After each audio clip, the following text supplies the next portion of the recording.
Dan yang diberi penyakit oleh setan itu ruh. Ya, kalau jasad itu yang al-falak. Tapi menariknya Bapak Ibu, ya, menariknya untuk kerusakan fisik yang sifatnya fisik, kita berlindung kepada Allah dengan satu nama saja, Rabbul Falak. Rabbul Falak ini kita berlindung kepada Allah dengan satu sifat, yaitu Tuhannya Falak, subuh. Kita berlindung dari satu nama Tuhan ini dari 4 bahaya fisik. Ya, min syarri ma khalaq, min syarri ghasikin idza waqab, min syarri naffasati fil 'uqad, min syarri hasidin idza hasad. 4 kejahatan kita berlindung dari satu kepada satu nama Allah, Rabbul Falak. Sementara di An-Nas kita berlindung agar ruh kita tidak sakit dari gangguan setan. Jadi satu penyakit atau satu bahaya kita berlindung 3 nama Allah, Rabbun Nas, Malikin Nas, Ilahin Nas, hanya untuk satu kejahatan. Al-Falak 4 kejahatan, satu tempat berlindung. An-Nas 1 kejahatan, 3 tempat berlindung. Apa maknanya itu Bapak Ibu? Ternyata kerusakan yang bersifat rohani itu jauh lebih berbahaya daripada kerusakan yang bersifat jasmani. Kalau jasmani kita rusak, sakit, ujungnya kita mati. Dan kalau sudah mati, selesai. Tidak ada sakit rohani, sakit jasmani lagi Pak ya. Saparah apapun Bapak Ibu sakit jasmaninya, mati, berakhir. Ya. Jadi sakit jasmani itu punya ujung. Apa ujung sakit rohani? Sakit jasmani, mati. Sesakit apapun nanti mati dan berakhir. Tapi kalau rohani Bapak Ibu sakit, tidak ada mati setelah itu. Karena nanti yang akan diazab itu rohani kita di akhirat. Yang masuk neraka itu rohani kita. Kalau jasmani kita sudah selesai urusannya. Karena itu harusnya seseorang lebih takut kalau rohaninya sakit dibanding jasmaninya sakit. Karena kalau jasmani sakit ujungnya mati. Kalau rohani sakit tidak ada mati lagi. Bapak Ibu kalau rohaninya sakit ya itu masuk neraka kan. Kalau sudah masuk neraka tidak ada lagi mati. Karena itu sebenarnya Bapak Ibu, kenapa kita ini kalau sakit badan kita kerasa kerusuk mencari dokter. Ya nak, ke sana kemari mencari dokter, mencari obat. Tapi giliran rohani kita sakit, lah datang dokternya, pasiennya lari le. Ya Pak. Ini kan sekarang ini kan sedang diobati nih. Enggak, yang saya obati ini bukan jasmani Bapak Ibu. Saya sudah pandai mengobati jasmani. Yang saya obati rohani. Saya menyampaikan ayat-ayat Allah, ya, pesan-pesan Allah, membacakan Al-Quran untuk mengobati rohani Bapak Ibu. Dan tidak mahal Pak perawatannya kan. Duduk di situ menyanda-nyanda lo, menjunju lo Pak. Tak murah perawatan rohani dia. Tinggal duduk sama mana angguk dia kau. Ya. Itu pun tak mau juga mengobatinya. Padahal rohani ini yang perlu sehat. Kalau jasmani dia sesehat apapun akan berakhir. Bapak Ibu kalaupun olahraga tiap hari, sepeda, goes tiap hari, mati juga tuh. Ya. Yang sakit mati, yang sehat mati. Iya, pokoknya sepeda tuh pokok kecapek mati gitu. Jadi Bapak dan Ibu, kita ini lebih takutlah kalau rohani kita yang sakit. Karena sakit rohani tidak ada ujungnya nanti. Harusnya bayaran ibu-ibu apa-apa untuk mengobati rohani itu jauh lebih mahal daripada bayaran sakit jasmani. Ya enggak? Harusnya begitu. Kalau ada orang yang mengobati rohani Bapak Ibu, harusnya bayarnya lebih mahal. Kenapa? Karena sehat rohani akan bahagianya tidak ada ujung. Kalau sehat jasmani paling 60 tahun, sehat pun mati je tu. Ya tak? Andai Bapak Ibu tidak sakit-sakit, mati je berikut rumah. Tidak pernah sakit lah. Minimal mati, kenapa mati tua? Makanya ada orang, bah kok mati ya Pak tu ya, sakitnya, tidak ada sakit-sakit lah. Tu bah kok mati, lah gaik, mati je kan. Ya karena tua itu yang menjadi sebab. Andai tidak pernah sakit, tua itulah sebab dia mati. Dia makan usia, dia tidak ada sakit. Itu kenapa rahasianya Bapak Ibu, ketika kita berlindung kepada Allah agar jasmani kita dijaga dari bahaya, kita hanya minta kepada satu nama Allah, Rabbul Falak. 4 kejahatan yang kita berlindung. Tapi kejahatan rohani, setan yang membisikkan di dalam rohani kita ini agar kita jauh daripada ibadah, jauh daripada zikir, itu kita minta ke 3 nama Allah. Menunjukkan betapa seriusnya kita urusan rohani. Betapa pentingnya perkara rohani ini. Karena manusia kan 2 unsur itu, jasmani hanya di dunia, rohani di akhirat. Maka sehat yang panjang perlu, sehat yang pendek juga perlu. Tapi kalau harus memilih, biarlah sehat yang lama daripada sehat yang panjang, yang pendek ini. Itu rahasianya kenapa 3 banding 1 kan?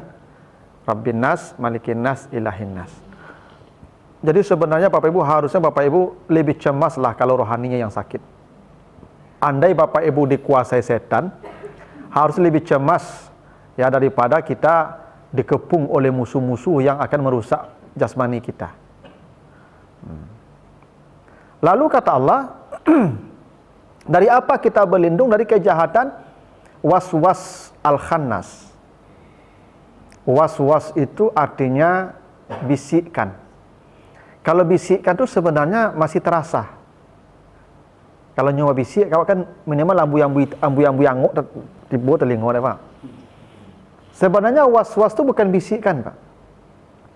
Lintasan-lintasan yang melintas di pikiran kita, itu namanya was-was. Bapak Ibu misalnya jago jam ampek, lata jago subuh, ya. Lalu sabantalai lah, itu was-was tuh. Itu setan tuh. Ya Pak. Awak mengecek dalam hati sabantalai itu, lama lah sajam lah azan. Itu setan tuh. Kecek setan yang itu, mulai beko lah. Gak 5 minit lah aja. Kenapa? Keinginan untuk menambah tidur 5 menit lagi itu setan tuh. Itu yang was-was namanya. Kita tidak sadar kalau sebenarnya setan yang sedang berbicara dengan kita. Kalau kita sadar setan yang mengecek itu tidak was-was namanya itu. Was-was itu kita tidak sadar. Kan ada tuh ya kapai ceramah kan, kapai menengah ceramah. Itu besok salah ceramah lah ya, besok pagi ada ya mah. Itu setan tuh. Ya, besok salah masih ada besok itu setan. Itu was-was namanya Pak. Jadi was-was itu terlintas di pikiran kita. Kau sedekah Pak. Ada piti 50, 10, 20, 2000 kan. Ya. Sabananya lah teraga 10. Tapi peralu. Atakana peralu tu Pak Ibu tu was-was nama itu. Enak. Kita tidak sadar kalau sebenarnya itu setan. Yang kita rasakan diri kita saja. Itu namanya was-was. Dan itu Bapak Ibu bahaya. Kalau kita tidak sempat sadari itu, karena setan itu mendatangkan penyakit di hati kita. Banyak penyakitnya, sombong dari setan. Ya. Dengki dari setan. Itu penyakit-penyakit hati yang setan awalnya tuh.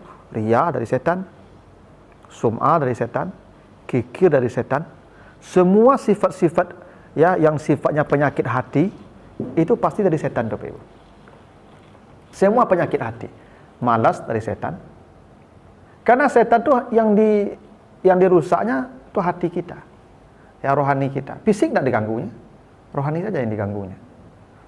Agar manusia jauh daripada Allah dan tak bisa kembali ke surga. Karena setan misinya begitu.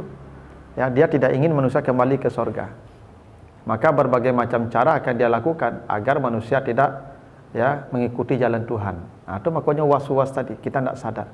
Ada ibu-ibu sudah ingin berjilbab, ya dah pasang jilbab, lalu kecilnya, besoklah, tahun besoklah. Memikirkan tahun besok tuh. Itu tuh. Ya. Menunda berbuat baik itu was-was setan tuh, ibu. Was-was setan.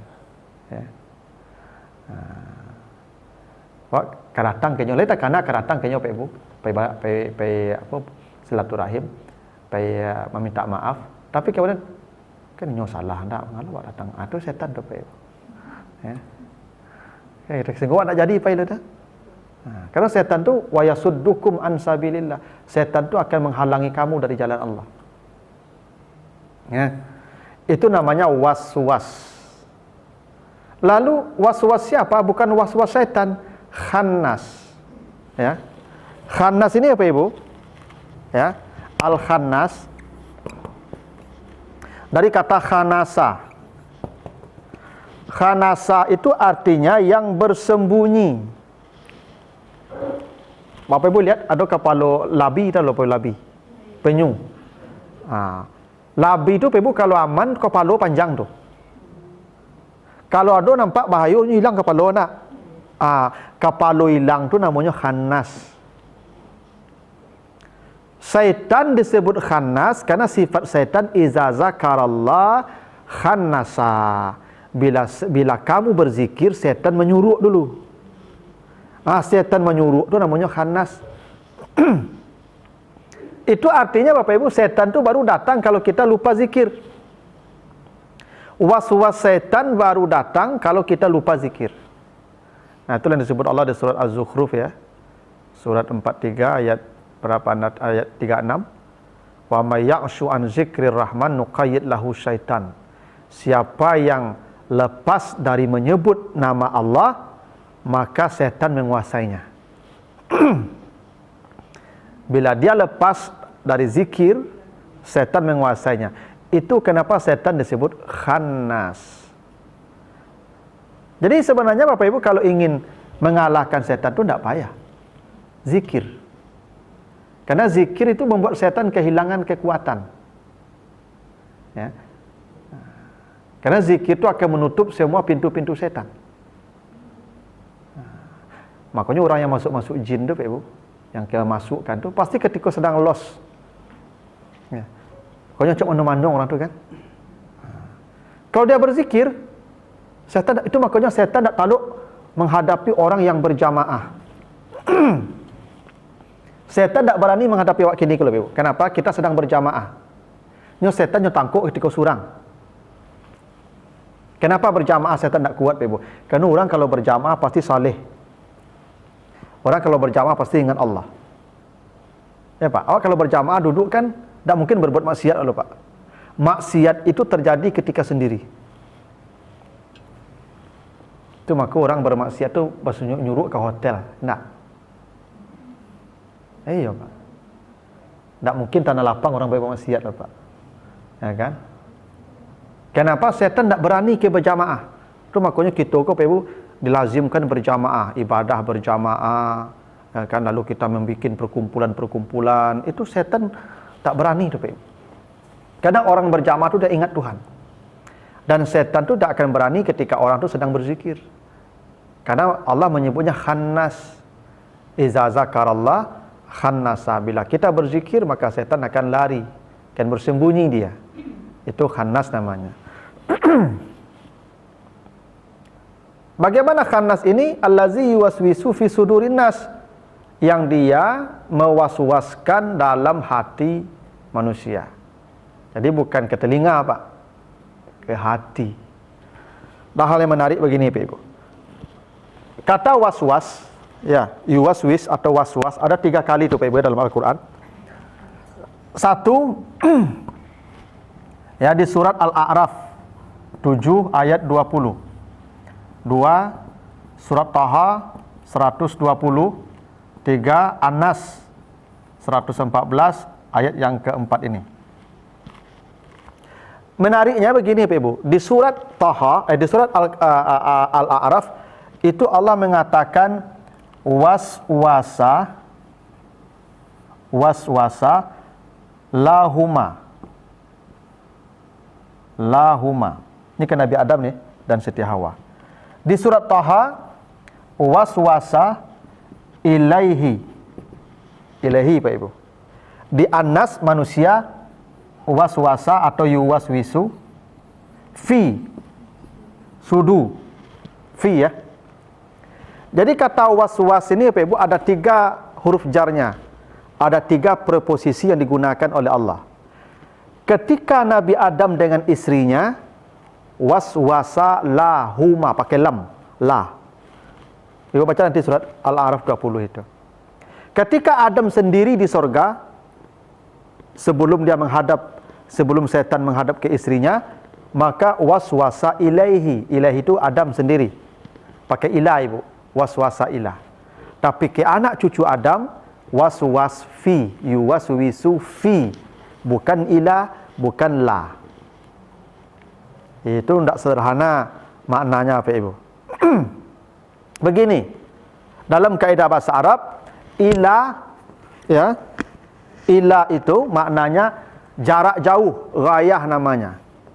Jadi jarak yang jauh itu namanya digunakan ilah, ke. Kalau ke itu ada batas jauh tu. Saya berangkat ke sekolah, berarti dia dengan sekolah itu masih jauh. Itu ilah. Kalau li atau lali itu maknanya milik, sudah menguasai. Makanya untuk atau bagi. Ya, buku ini milik saya. Berarti milik saya, berarti sudah saya kuasai kan? Jadi sudah saya kuasai itu, karena milik saya. Kalau fi maknanya zarfiyah. Zarfiyah itu bertempat. Ana fil masjid, saya dalam masjid. Berarti sekarang saya bertempat di masjid. Itu fi.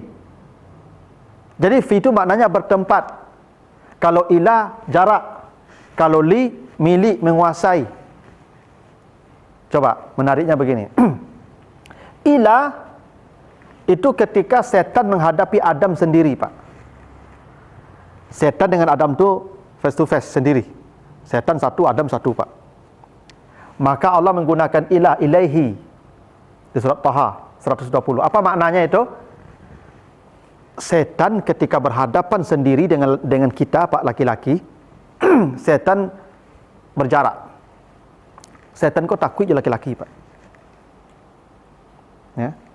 Setan kau takut je apa-apa.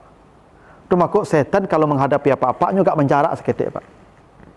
Karena setan ini tidak berani menghadapi bapak-bapak. Ya, takutnya, Pak. Jadi setan itu sebenarnya lemah, Pak. Makanya kata Allah, inna kaidah setan kana da'ifa. Tipu daya setan itu lemah. Maka ketika berhadapan dengan Nabi Adam, dia tidak kuat, Pak. Tidak berani dia. Berjarak dia dengan Nabi Adam, Pak. Tak berani dia mendekat ke Nabi Adam tu. Ya. Makanya Nabi Muhammad ketika Isra Mi'raj kan dipanggil setan dari jauh saja. Tak berani mereka mendekat. Jin Ifrit melihatkan dari jauh saja. Tak berani mendekat ke Nabi Muhammad. Ya. Tapi di surat Al-A'raf, ketika Adam dan Hawa, istrinya, setan mendekat kepada istrinya dulu, ya, lalu istrinya kemudian dijadikan alat untuk menggoda Adam, maka menjadi li lahuma, pawaswasa lahuma di Al-A'raf. Artinya iblis, setan sudah menguasai Adam. Adam sudah tunduk sebenarnya. Bagaimana Adam bisa tunduk? Karena ada istrinya. Karena yang digunakan setan menundukkan Adam sebenarnya istrinya. Itu maka ada cerita, Pak Ibu ya. Walaupun tu orang mengatakan tu Israeliat. Sebenarnya Adam ketika iblis datang gagal iblis. Baru dia datang ke istrinya. Istri itulah yang merengek-rengek ke Adam. Akhirnya Adam karena sayang ke orang rumah, ikutlah keinginan orang rumah.